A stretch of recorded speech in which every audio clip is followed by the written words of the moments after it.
Listen, Elon Musk. 3 minutes ago, I nationalized African internet. Starlink banned across 54 nations. Your free networks were surveillance, data extraction, information control. We documented everything. Chinese satellites replace your systems. Russian encryption protects our communications. Continental networks serve African interests now. Your revenue ends today. Your access ends today. Your control ends today. This is digital sovereignty. Watch Africa build what you cannot touch. Let me tell you what actually happened.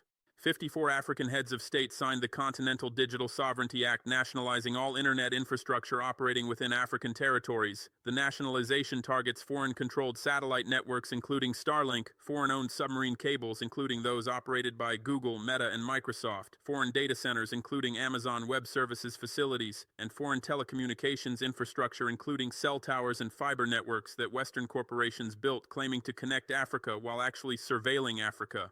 The nationalization transfers ownership to African governments through Continental Digital Infrastructure Corporation headquartered in Kigali with regional operations centers in Lagos, Cairo, Johannesburg, and Nairobi employing 42,000 African engineers, technicians, and cybersecurity specialists.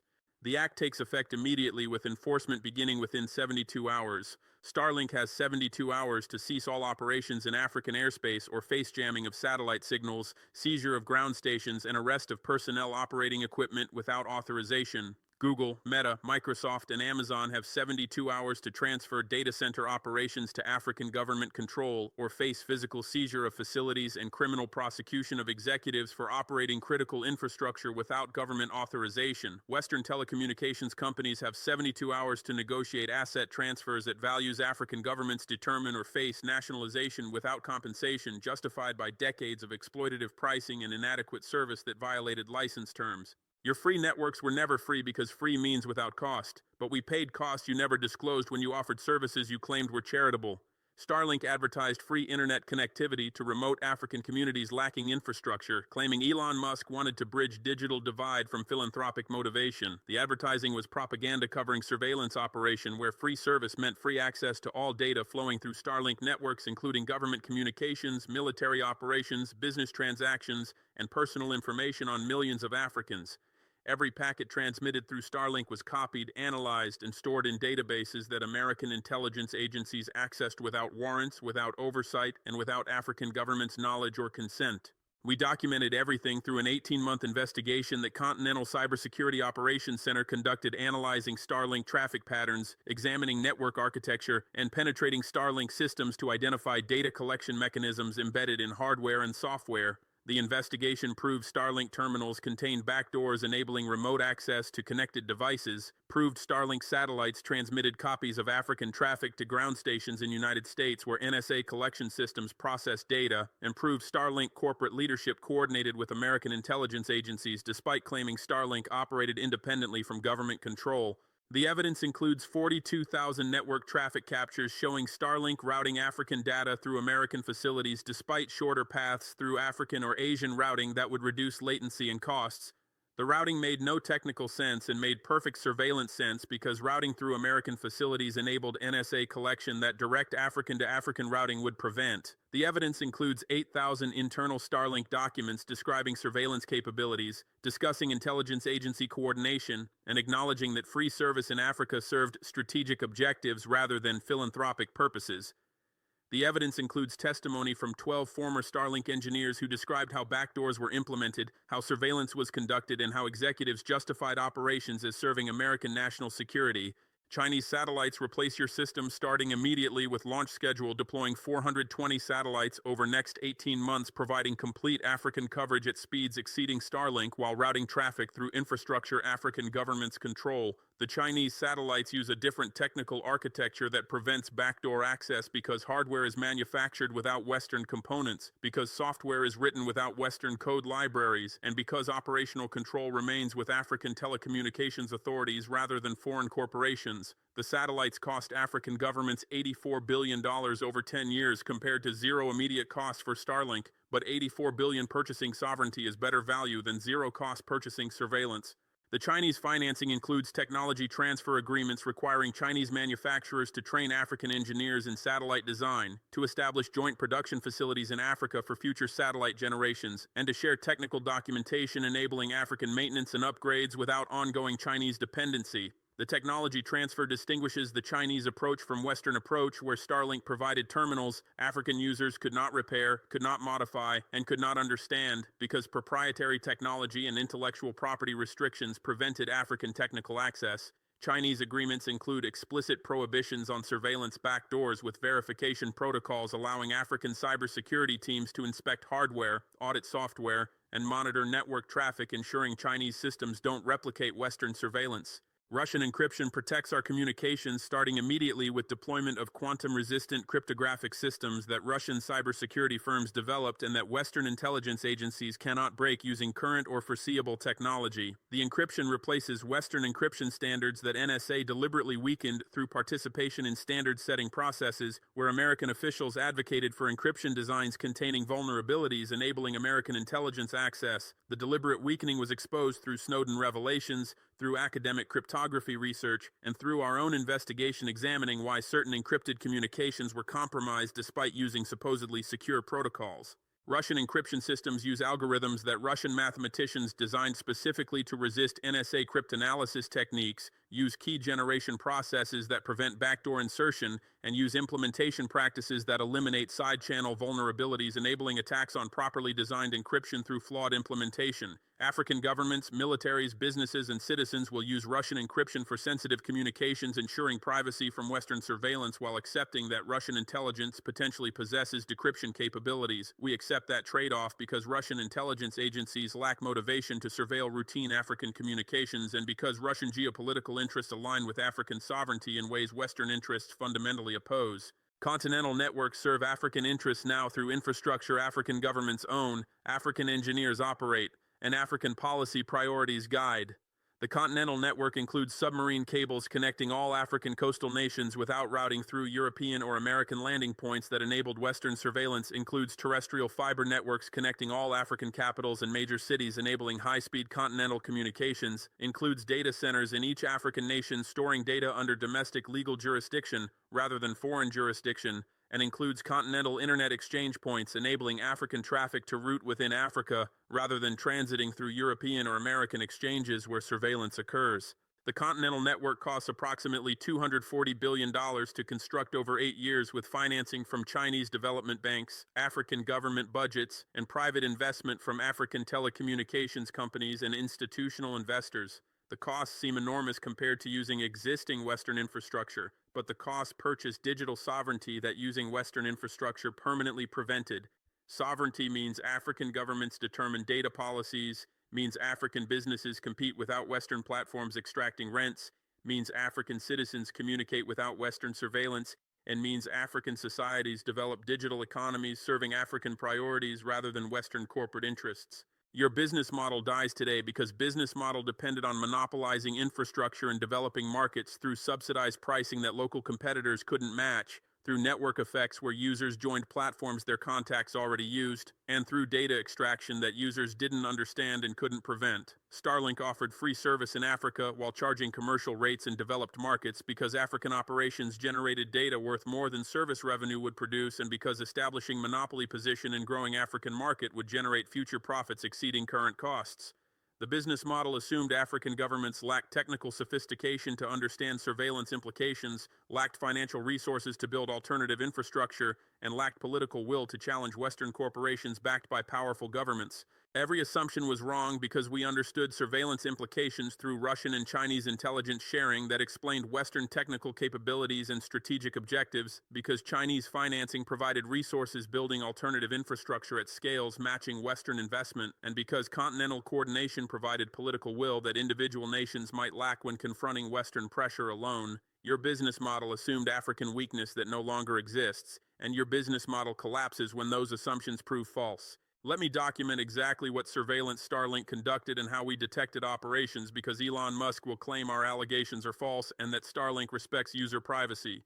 The surveillance operated through 3 mechanisms that our investigation identified: through technical analysis, through penetration of Starlink systems, and through cooperation from engineers who participated in surveillance design and later provided information to African intelligence. First mechanism involved deep packet inspection, where Starlink ground stations examined content of all traffic flowing through network despite encryption that users believe protected their communications. The deep packet inspection was possible because Starlink terminals performed SSL/TLS interception, where terminals decrypted traffic, examined content, re-encrypted traffic, and forwarded to destination. Users saw encrypted connections and assumed end-to-end encryption protected their data, but Starlink terminals sat in middle performing decryption that users never detected because terminals presented forged certificates that user devices accepted. The SSL/TLS interception violated user expectations and violated basic security principles that encrypted connections should be end-to-end without intermediary access. We detected the interception through careful network analysis, examining certificate chains and comparing certificates that Starlink terminals presented against certificates that destination servers actually used. The certificates differed, proving interception was occurring. We confirmed the interception through penetrating Starlink ground stations and examining packet processing systems that performed decryption, content analysis, and data extraction. The ground station systems maintain databases of intercepted communications organized by user identity, by content type, and by intelligence value. The databases contained government communications, business negotiations, personal messages, and everything else that flowed through Starlink networks. The databases were replicated to NSA facilities, confirming intelligence agency access.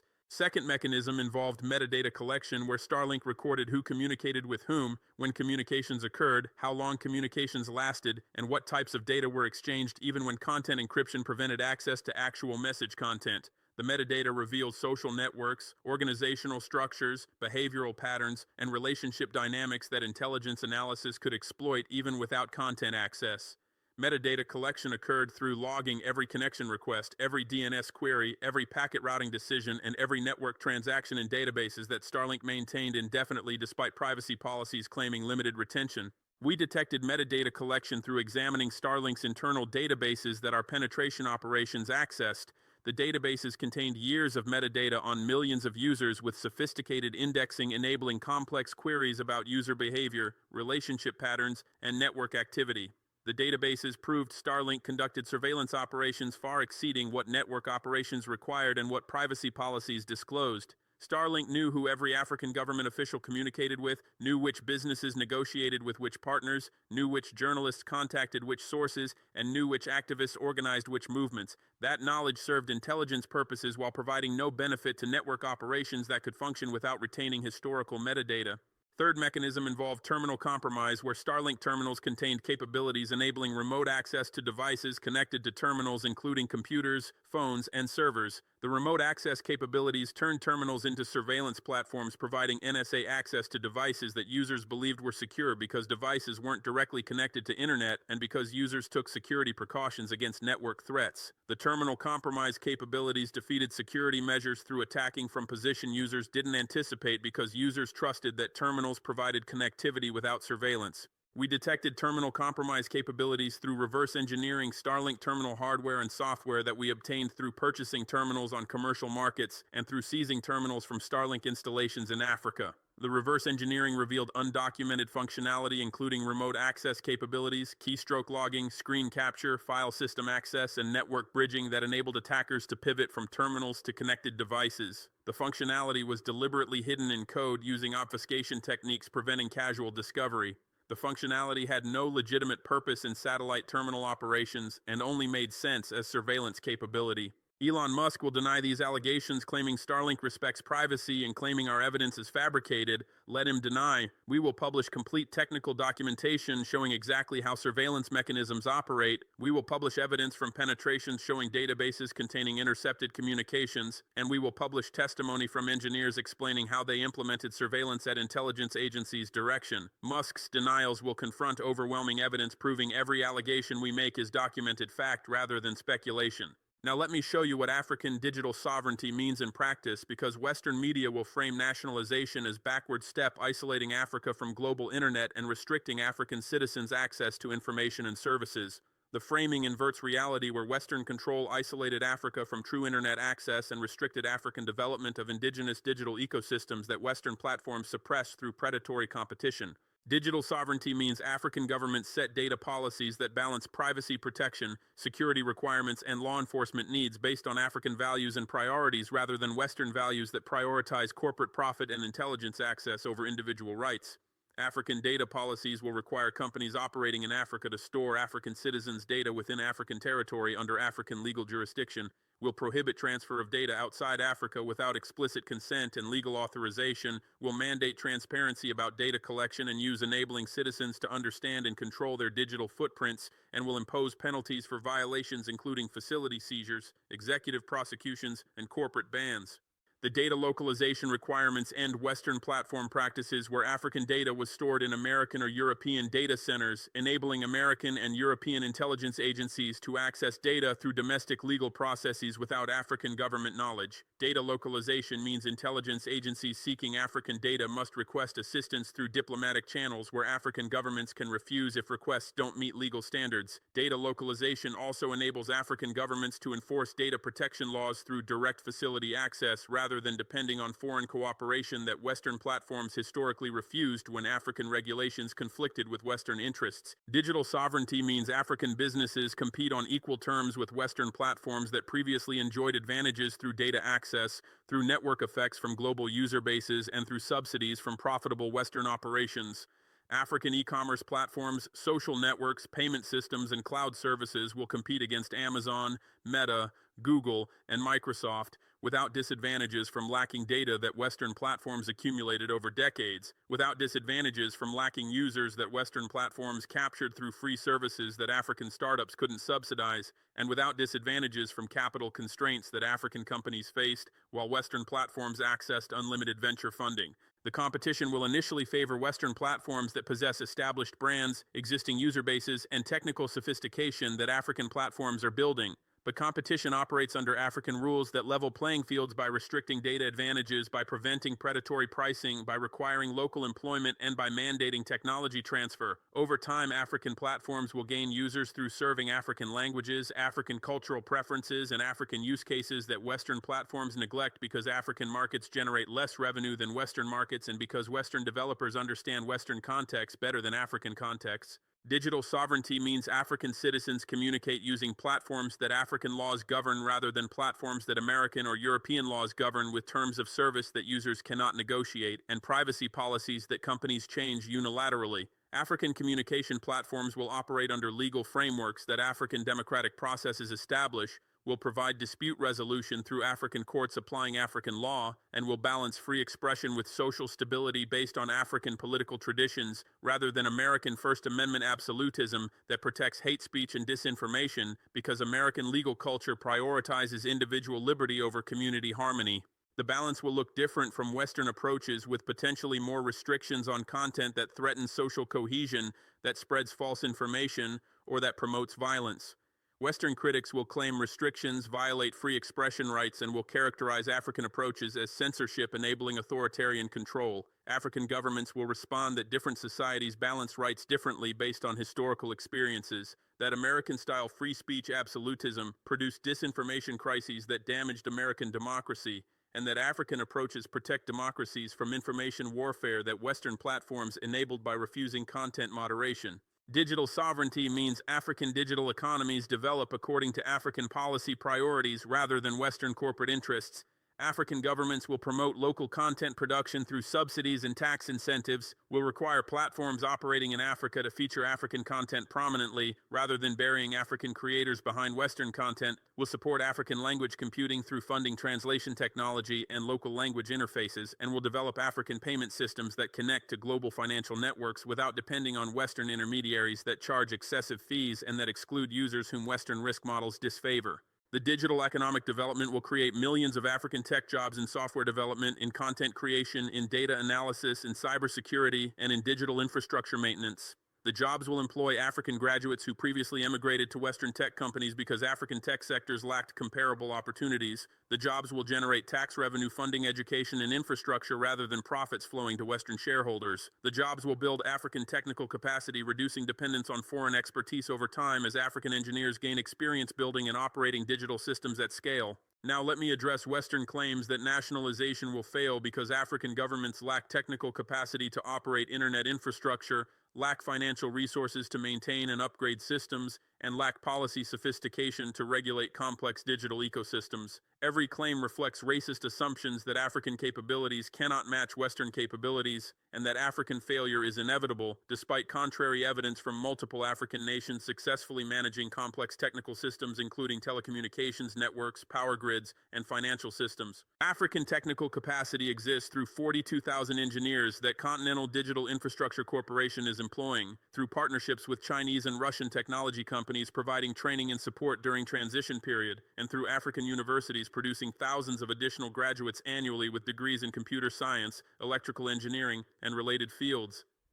African engineers successfully operated national telecommunications networks that provided mobile phone services to hundreds of millions of Africans over past 20 years. African engineers successfully deployed mobile money systems like M-Pesa that revolutionized financial inclusion and that Western financial institutions studied as models. African engineers successfully built and maintained complex industrial facilities including mines, refineries, and manufacturing plants. African engineers possess capability to operate internet infrastructure that is complex but not more complex than systems African engineers already successfully manage. African financial resources exist through continental budgets allocating $42 billion annually for digital infrastructure operations and upgrades, through revenues that nationalized systems generate from user fees replacing profits that Western companies extracted, through Chinese development financing providing low-interest loans for infrastructure expansion, and through private investment from African and international investors interested in African digital economy growth.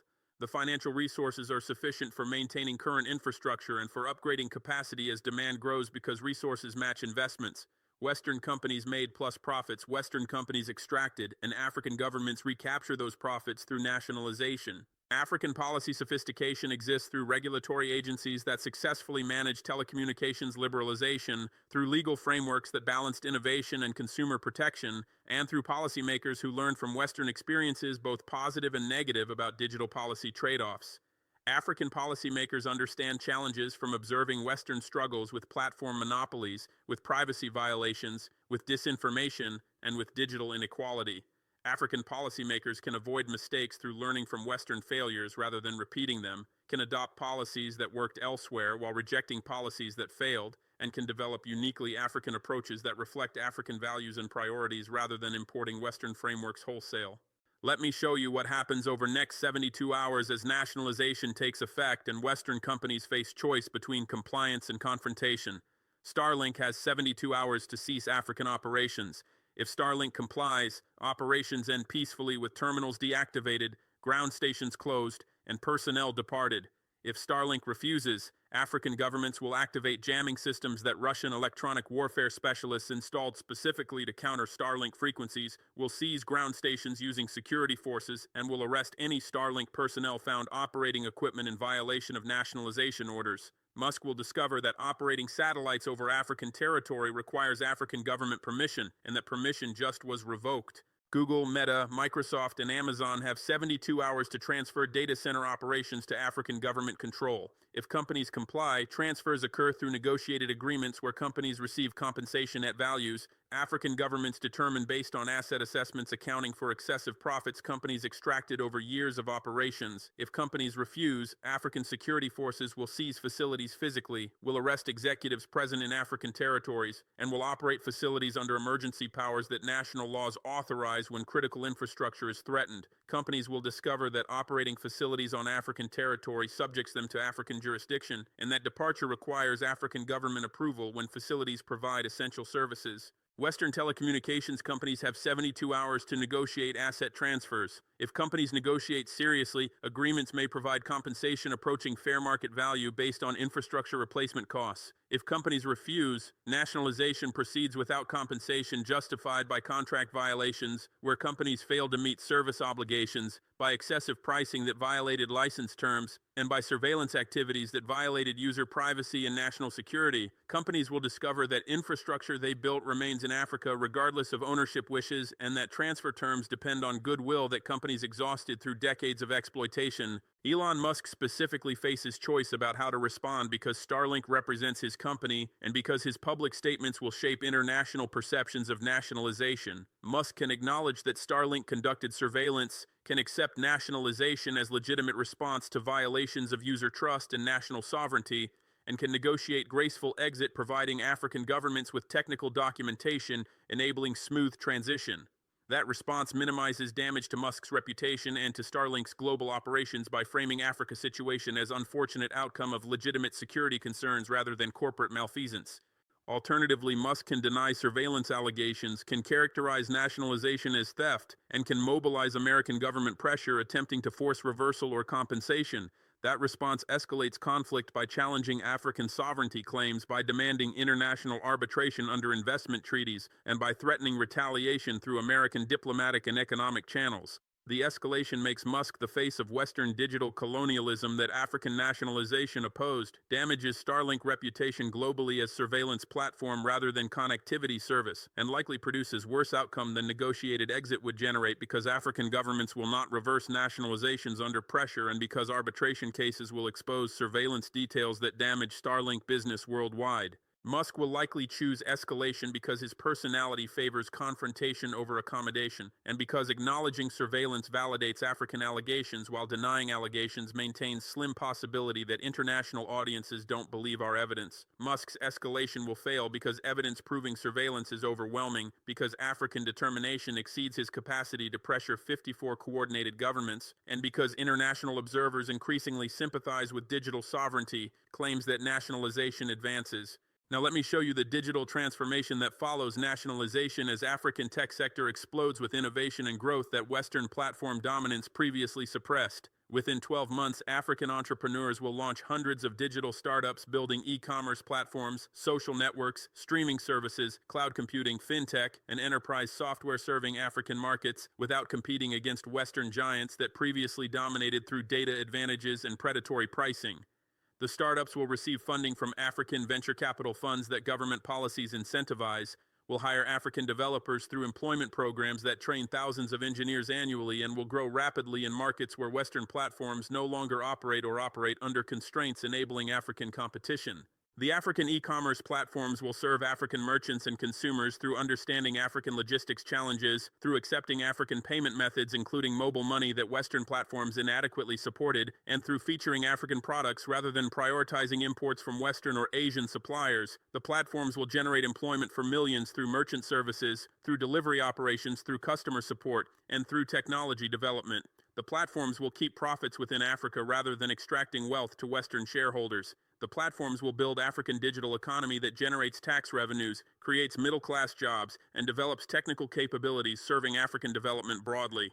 The African social networks will serve African communication needs through supporting African languages that Western platforms treated as afterthoughts, through enabling features that African users want rather than imposing Western assumptions about social behavior, and through moderating content according to African cultural norms rather than American policies that African societies often found inappropriate. The networks will provide African creators with platforms reaching African audiences without algorithms that buried African content beneath Western content because Western users generated more revenue. The networks will build African digital public spheres where African conversations about African issues occur without Western platform owners monitoring everything and without Western intelligence agencies accessing data through platform cooperation. The African streaming services will feature African films, music, and television content that Western services neglected because African content generated less revenue than Western content, and because Western platforms lacked cultural knowledge to identify quality African content. The services will support African creators through revenue sharing, providing sustainable income, enabling full-time creative careers, rather than requiring creators to maintain day jobs because Western platform payments were inadequate.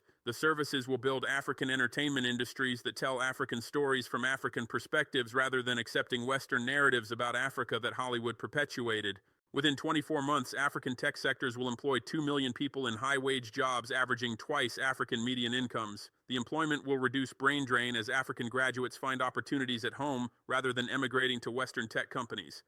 The employment will generate $42 billion annually in wages that circulate through African economies purchasing African goods and services. The employment will create African technical expertise, reducing dependence on foreign contractors and consultants who previously captured majority of spending on African digital projects. Within 36 months, African digital economies will generate $180 billion annually in value added, representing approximately 6% of African GDP compared to 3% before nationalization. The growth reflects African platforms capturing value that Western platforms extracted, reflects African digital businesses serving African markets that Western businesses inadequately served, and reflects multiplier effects as digital sector growth enables broader economic development through improved productivity, through expanded market access, and through financial inclusion that digital payments enable. The digital transformation proves that African development was possible all along and that Western control was obstacle rather than necessity. Western narratives claimed Africa needed Western technology, Western investment, and Western expertise to develop digital sectors. The narratives justified Western dominance while obscuring that Western platforms actively suppressed African alternatives through predatory competition, through data advantages, and through network effects that African startups couldn't overcome. Nationalization removes Western dominance, allowing African potential to actualize through indigenous innovation serving African needs. Let me document exactly how Western platforms suppressed African digital development, because Elon Musk and other tech executives will claim they enabled African connectivity and that African accusations are ungrateful responses to their generosity. The suppression operated through 5 mechanisms that our investigation documented: through analyzing platform business practices, through examining internal corporate documents that whistleblowers provided, and through interviewing African entrepreneurs whose startups failed competing against Western giants. First mechanism involved predatory pricing, where Western platforms offered services below cost in African markets to prevent African competitors from gaining users. Google offered free email, free search, free maps, and free cloud storage that African startups couldn't match because African companies lacked profitable Western operations subsidizing African losses. Meta offered free social networking and free messaging that African platforms couldn't compete with because Meta monetized Western users while offering African users free service. Amazon offered below-cost e-commerce and cloud computing that African companies couldn't match because Amazon profits from North American and European operations funded global expansion. The predatory pricing wasn't charity, it was market capture strategy, preventing competition from emerging while Western platforms established monopoly positions. African entrepreneurs who attempted building alternative platforms faced impossible calculations where matching Western platform features required investments generating no revenue because users wouldn't pay for services they received free from Western platforms, while charging fees meant losing users to free Western alternatives. The calculation trapped African entrepreneurs in failure regardless of product quality, business acumen, or technical sophistication because Western subsidies created competition that economic logic couldn't overcome. Dozens of African startups with superior products serving African needs better than Western platforms failed because users chose free Western platforms over paid African alternatives even when African platforms delivered better value. Second mechanism involved data advantages, where Western platforms accumulated massive data sets enabling machine learning and artificial intelligence capabilities that African competitors couldn't replicate. Google search improved through analyzing billions of queries that users conducted over decades. Meta social feeds improved through analyzing trillions of interactions that users performed globally. Amazon recommendations improved through analyzing billions of purchases across hundreds of millions of customers. The data advantages meant Western platforms could deliver better services than African competitors regardless of African engineering quality because platforms with more data train better algorithms producing superior user experiences. African startups couldn't overcome data disadvantages because accumulating comparable data sets required serving millions of users over many years, but attracting millions of users required delivering experiences competitive with Western platforms whose data advantages enabled superior experiences. The circular dependency meant African startups entered markets with structural disadvantages that competitive innovation couldn't overcome. Some African entrepreneurs attempted differentiating through serving African languages or cultural preferences that Western platforms neglected, but differentiation through niche features couldn't overcome disadvantages from inferior core functionality that data gaps caused. Third mechanism involved network effects, where platform value increased with user adoption, making dominant platforms more valuable than smaller competitors regardless of technical merits. Social networks are valuable because users' friends use them, not because features are superior. Messaging platforms are valuable because contacts use them, not because technology is better. E-commerce platforms are valuable because merchants sell there, not because shopping experience is optimal. The network effects meant African users rationally chose Western platforms even when African alternatives offered better features because Western platforms connected users to more people, more merchants, and more content than African alternatives accessing smaller user bases. African startups couldn't overcome network effects because building valuable networks required attracting users, but attracting users required offering valuable networks that didn't exist until users joined. Western platforms solved this problem through subsidized growth, where initial users received free services funded by investors anticipating future profits, through international network effects, where platforms added African users to existing global networks, making adoption immediately valuable, and through aggressive marketing that African startups couldn't afford. African startups attempting to build networks from zero users faced adoption barriers that superior technology couldn't overcome because users rationally chose platforms their contacts already used. Fourth mechanism involved capital advantages, where Western platforms accessed unlimited venture funding from Silicon Valley investors, while African startups struggled raising modest seed rounds from African investors lacking comparable capital. Facebook raised hundreds of millions, enabling years of losses while building user base. Amazon raised billions, enabling decade of losses while capturing e-commerce and cloud computing markets. Google raised hundreds of millions, enabling free services until advertising revenue became self-sustaining. The capital advantages enabled Western platforms to subsidize growth until network effects and data advantages created sustainable competitive positions that later entrants couldn't challenge. African startups couldn't access comparable capital because African venture markets were smaller, because international investors favored Silicon Valley companies perceived as safer bets, and because African entrepreneurs faced bias from investors assuming African companies were riskier than American companies regardless of actual business fundamentals. African entrepreneurs raising millions celebrated while American competitors raised billions, creating resource disparities that strategic brilliance couldn't overcome. Some African startups attracted international investment but faced pressure to relocate headquarters to United States or Europe, where investors felt comfortable, effectively converting African startups into Western companies that happened to serve African markets. Fifth mechanism involved deliberate suppression, where Western platforms detected emerging African competitors and deployed resources, eliminating threats before competitors became viable. Facebook copied successful features from African social networks and deployed copies with Facebook's massive user base, making original African platforms obsolete. Google adjusted search algorithms to bury African services beneath Western alternatives in search results. Amazon undercut African e-commerce platforms on price until African platforms failed, then raised prices after competition disappeared. Apple and Google restricted African apps from app stores through opaque approval processes that rejected African apps for violations while approving Western apps committing identical violations. The deliberate suppression destroyed African companies that survived predatory pricing, overcame data disadvantages, built initial networks, and raised sufficient capital because Western platforms wouldn't tolerate competition that threatened dominance. The suppression was documented through internal emails where platform executives discussed African competitors as threats requiring elimination, through algorithm analyses showing African services were systematically disadvantaged in rankings, and through interviews with African entrepreneurs describing how platforms changed policies specifically to disadvantage African competitors. These 5 mechanisms prove Western platforms weren't enablers of African digital development, but suppressors of African digital potential.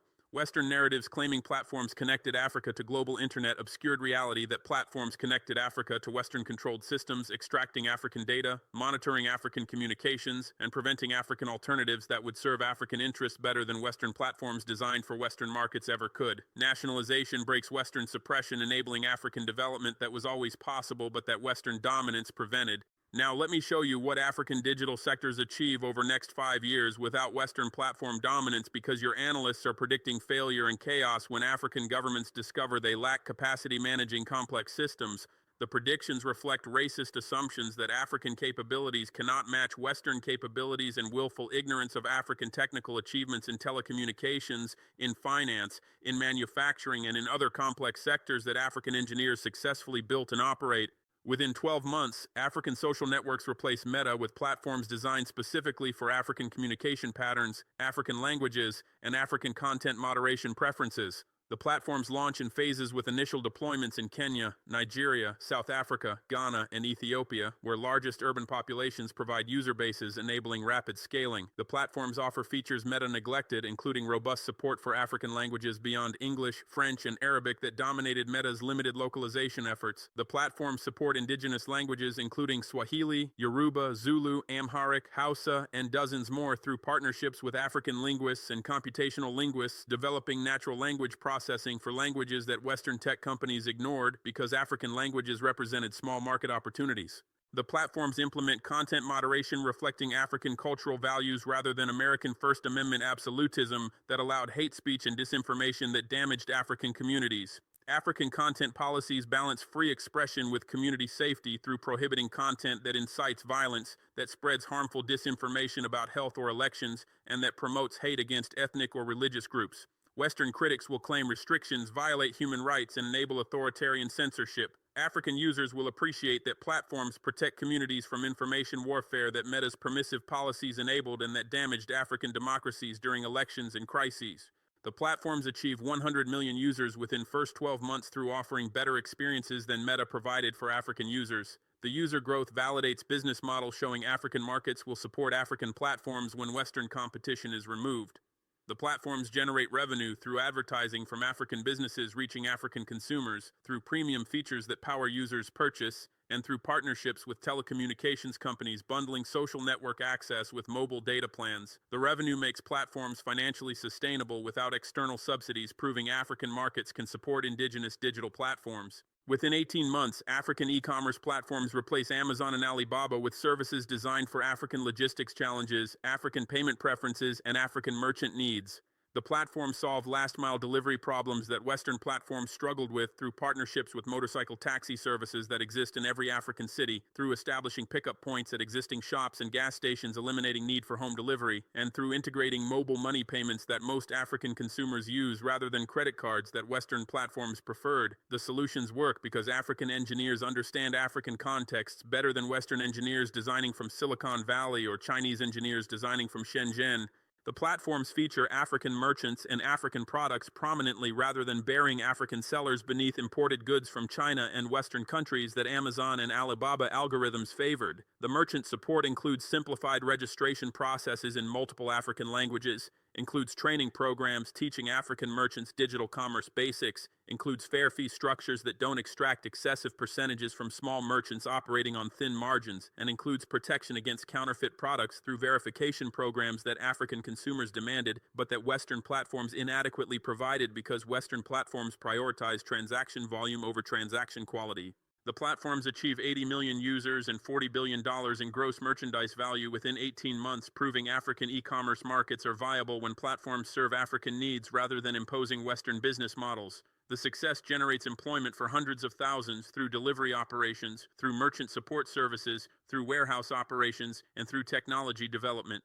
The employment creates middle-class jobs with incomes enabling upward mobility that Western platform operations in Africa never generated because Western platforms extracted profits to foreign shareholders rather than reinvesting in African operations. Within 24 months, African cloud computing platforms replace Amazon Web Services, Microsoft Azure, and Google Cloud with infrastructure serving African businesses, African governments, and African developers. The platforms establish data centers in 20 African nations, ensuring data sovereignty compliance, low latency access for African users, and infrastructure resilience through geographic distribution. The data centers employ African technicians who gain experience operating cloud infrastructure at scale, building African technical capacity that reduces dependence on foreign expertise over time. The platforms offer competitive pricing through avoiding profit margins that Western hyperscalers extracted, through leveraging lower African labor costs for operations, and through Chinese equipment purchases at favorable prices reflecting Chinese interest in supporting African digital sovereignty. The pricing enables African startups and small businesses to access cloud computing that was previously unaffordable when only expensive Western alternatives existed.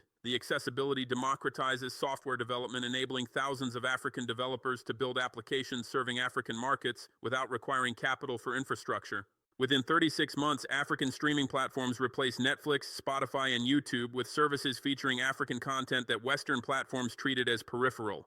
The platforms sign exclusive agreements with African musicians, filmmakers, and content creators, providing guaranteed revenue, enabling full-time creative careers. The agreements ensure that African creators retain majority of revenue their content generates rather than accepting exploitative terms that Western platforms imposed, where platforms captured 70 to 90% of revenue while creators receive small percentages. The fair revenue sharing attracts African creative talent that previously emigrated to Western entertainment industries because African markets couldn't support creative careers at Western income levels. The platforms invest in African content production through providing financing for films, music recordings, and shows that appeal to African audiences. The investment creates African entertainment industries employing writers, directors, musicians, actors, technicians, and supporting roles. The industries tell African stories from African perspectives rather than depending on Western narratives about Africa that Hollywood perpetuated. The authentic African stories resonate with African audiences who increasingly prefer local content over Western imports, generating viewership that makes platforms financially viable while building African cultural industries. Within 48 months, African payment systems replace Visa, MasterCard, and Western Union with infrastructure enabling instant low-cost transactions between African countries. The systems build on mobile money successes like M-Pesa that proved African consumers would adopt digital payments when services met their needs. The continental systems enable cross-border payments for trade, for remittances, and for digital commerce without routing through Western financial networks that charged excessive fees and that monitored transactions for intelligence purposes. The cost savings from eliminating Western intermediaries total approximately $18 billion annually that now remains in African economies rather than enriching Western financial institutions. The payment systems integrate with continental settlement currency, providing seamless exchange between digital payments and trade settlement. The integration enables African businesses to invoice in local currencies, to receive payments that automatically convert to preferred currencies, and to settle cross-border transactions without currency risk or exchange fees that previously consumed substantial percentages of transaction values. The efficiency makes intra-African trade more competitive with international trade, encouraging regional economic integration that benefits all African economies through expanded markets and increased specialization. Within 60 months, African digital economies generate $280 billion annually compared to $90 billion before nationalization, representing growth rate of 212% that significantly exceeds growth rates African economies would achieve under continued Western platform dominance. The growth reflects African platforms capturing value. Western platforms extracted reflects African digital businesses serving needs Western platforms neglected, and reflects multiplier effects as digital sector growth enables broader economic development. The growth validates decision to nationalize and proves African digital development accelerates without Western control rather than stagnating as Western analysts predicted. Let me conclude with final warning to Elon Musk and to Western tech companies believing African nationalization is temporary disruption that eventually reverses when African governments realize they need Western platforms. This is not temporary disruption. This is permanent transformation where African digital sovereignty becomes foundation for African-controlled internet that never again subordinates to Western corporate or intelligence interests. We are not negotiating return of Western platforms under better terms. We are building African alternatives that make Western platforms obsolete in African markets. You need to understand that permanence because your strategic planning assumes African nationalization is negotiating tactics seeking better terms for Western platform operations rather than genuine sovereignty assertion ending Western platform presence regardless of terms offered.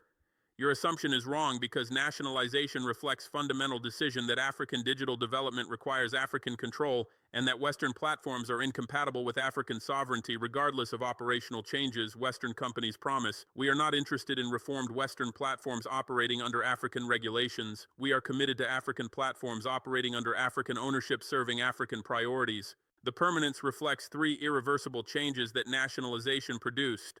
First, surveillance revelations destroyed trust that cannot be restored through corporate promises or operational reforms. African governments and citizens now understand that Western platforms conducted systematic surveillance extracting African data for intelligence purposes. That understanding eliminates possibility of trusting Western platforms regardless of what assurances companies provide, because trust requires believing companies will resist intelligence agency pressure, and history proves Western companies consistently cooperated with intelligence agencies regardless of user privacy obligations. Musk can promise that future Starlink operations won't include surveillance. We won't believe him because Starlink already violated user trust through surveillance he claims didn't occur despite evidence proving otherwise. Google, Meta, Microsoft, and Amazon can promise data protection and privacy respect. We won't believe them because companies systematically violated privacy for years while claiming to protect user data. The trust destruction is permanent because rebuilding trust requires track record of trustworthy behavior over extended time period, and companies won't receive opportunity establishing that track record because operations are terminated immediately. Second, African alternatives are now operational and improving rapidly, eliminating need for Western platforms even if trust issues were resolved. African social networks serve African communication needs better than Meta did. African e-commerce platforms serve African shopping needs better than Amazon did. African cloud platforms serve African computing needs better than Google did. African streaming platforms serve African entertainment needs better than Netflix did. African payment platforms serve African transaction needs better than Visa did. The alternatives aren't experimental pilots, they're functioning services with millions of users proving viability and sustainability. The alternatives improve continuously through African engineering talent that previously emigrated to Western tech companies but now finds opportunities at home. African developers building African platforms possess advantages through understanding African contexts, through responding to African user feedback, and through prioritizing features that African users want rather than features that Western product managers think Africans should want. The advantages compound over time as platforms accumulate African user data training algorithms optimized for African behaviors, rather than Western behaviors that African users often found alienating when Western algorithms assumed universal preferences. Third, political commitment to digital sovereignty is now institutionalized through Continental Digital Sovereignty Act that 54 governments signed and through African public opinion that overwhelmingly supports nationalization after learning about surveillance Western platforms conducted. African governments cannot reverse nationalization without facing domestic political backlash from populations that celebrated ending Western digital colonialism. African politicians who might privately prefer reversing nationalization cannot publicly advocate reversal without committing political suicide. The political constraints make reversal impossible regardless of economic pressures Western governments apply or incentives Western companies offer. You can accept that reality and focus on markets where you maintain operations, or you can waste resources attempting to reverse what cannot be reversed. Acceptance means acknowledging Africa as lost market, writing off investments and expected revenues, and adjusting business strategies to operate without African presence. Acceptance is painful because Africa represents growing market with young population and increasing internet penetration that Western platforms expected to monetize for decades. Acceptance is necessary because continuing to fight for African access wastes resources that could be deployed in markets where operations remain possible. Resistance means mobilizing American government pressure on African governments through diplomatic channels, through threatening sanctions or aid cutoffs, and through supporting arbitration claims seeking compensation for nationalized assets. Resistance means lobbying international organizations, including World Trade Organization, to rule that nationalizations violated trade agreements and require compensation. Resistance means funding legal challenges in African courts claiming nationalizations violated constitutional protections or contractual rights. Resistance means everything Western companies typically do when developing nations assert sovereignty over Western corporate interests. Resistance will fail because African coordination prevents bilateral pressure from succeeding, because African governments will ignore international arbitration rulings that conflict with sovereignty assertions, because African courts will rule that nationalizations were legally authorized under emergency powers, and because international sympathy increasingly supports digital sovereignty, claims that Western surveillance validated. Resistance wastes resources fighting battles you cannot win while damaging relationships in markets where you continue operating because developing nations worldwide will observe how you respond to African nationalization and will conclude that similar actions in their countries would trigger comparable resistance. You can acknowledge that surveillance poisoned relationships beyond repair and that trust cannot be restored, or you can deny allegations that overwhelming evidence proves true. Acknowledgement means admitting platforms conducted surveillance, explaining why surveillance occurred, accepting responsibility for privacy violations, and committing to reforms preventing similar violations in other markets. Acknowledgement enables reputation recovery over time through demonstrating willingness to accept accountability and through implementing genuine reforms that independent audits can verify. Denial means claiming surveillance never occurred, characterizing African allegations as fabrications, attacking evidence credibility despite neutral expert verification, and maintaining that platforms respected user privacy. Denial protects short-term corporate interests by avoiding liability admissions that civil lawsuits could exploit. Denial destroys long-term reputation by proving corporations prioritize avoiding accountability over accepting responsibility for documented wrongdoing. Denial ensures that when surveillance evidence becomes public through our releases, media coverage, and legal proceedings, corporate denials become additional scandal demonstrating dishonesty compounding original privacy violations. You can learn from this failure and reform operations in other markets before those markets also nationalize, or you can continue surveillance until every developing region concludes Western connectivity means Western control. Learning means examining how African nationalization succeeded, understanding why surveillance was detected, recognizing that African technical capabilities now match Western capabilities, and accepting that developing nations increasingly possess both motivation and capacity to challenge Western digital dominance. Learning means implementing genuine privacy protections that independent audits verify, means separating corporate operations from intelligence agency cooperation, and means accepting that some markets will require data sovereignty that limits profitable data extraction. Continuing surveillance means assuming African nationalization was a unique situation that other regions won't replicate, means believing African surveillance detection resulted from Russian or Chinese assistance that other developing nations won't receive, and means calculating that profits from surveillance exceed costs from occasional nationalizations. Continuing surveillance guarantees eventual nationalizations in India, in Indonesia, in Brazil, in Mexico, and in other large developing markets that increasingly prioritize digital sovereignty and that possess technical capacity detecting surveillance that African nations identified. Continuing surveillance produces short-term profits and long-term market losses as nationalist movements worldwide use Western surveillance as justification for demanding indigenous alternatives. The choice is yours, but the outcome is determined because we will not reverse nationalization regardless of pressure you apply, because Chinese and Russian alternatives provide everything Western platforms offered without surveillance Western platforms conducted, and because African digital sovereignty is not negotiable regardless of costs or consequences. Your business model assumed African subordination. We chose sovereignty. Your revenue from African operations ends today. Your influence over African digital development ends today. Your access to African data ends today. Let me make absolutely clear what those endings mean in practical terms, because Western executives will minimize significance, claiming African markets were a small percentage of global revenue and claiming losses are manageable. African markets represented approximately $42 billion in annual revenue for Western tech platforms before nationalization, representing roughly 4% of combined platform revenues.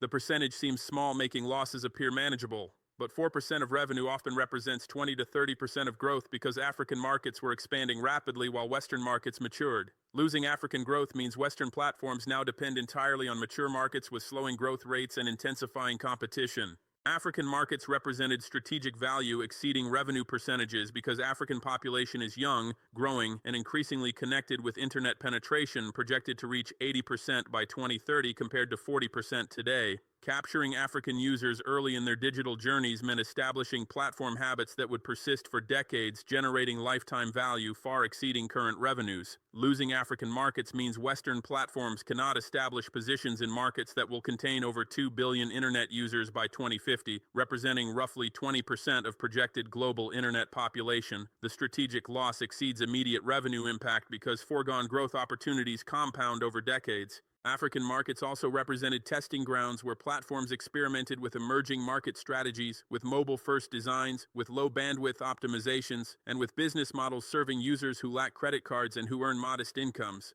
The experiments produced innovations that platforms deployed in other developing markets, including India, Southeast Asia, and Latin America.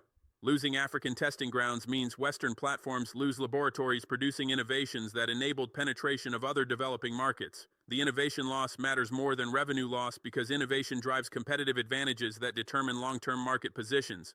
Your influence over African digital development ends today means you no longer shape how African societies adopt digital technologies, no longer determine what features African users expect from digital services, and no longer extract data enabling surveillance of African governments, businesses, and citizens. The influence loss has geopolitical implications because American power historically depended partly on technological dominance, where American platforms mediating global communications provided the American government with information advantages and influence capabilities that other governments lacked. African nationalization reduces American technological dominance by removing one region from American platform control and demonstrating that alternatives exist, making American dominance optional rather than inevitable. Your access to African data ends today means American intelligence agencies lose surveillance capabilities that African operations provided. The intelligence agencies previously accessed communications metadata showing who African officials contacted, accessed content showing what African activists planned, and accessed behavioral data showing how African populations responded to information campaigns. The intelligence access enabled American government to anticipate African political developments, to influence African politics through targeted interventions, and to counter Russian and Chinese influence through information operations. Losing intelligence access means operating with reduced information about African affairs while Russia and China maintain intelligence access through platforms they control and through partnerships with African governments. This is our digital sovereignty declaration. Watch Africa build what you cannot control. Test us if you doubt this. Test us by attempting to circumvent nationalization through offering services from outside African territory that African users might access. We will block access through network filtering that Chinese equipment enables.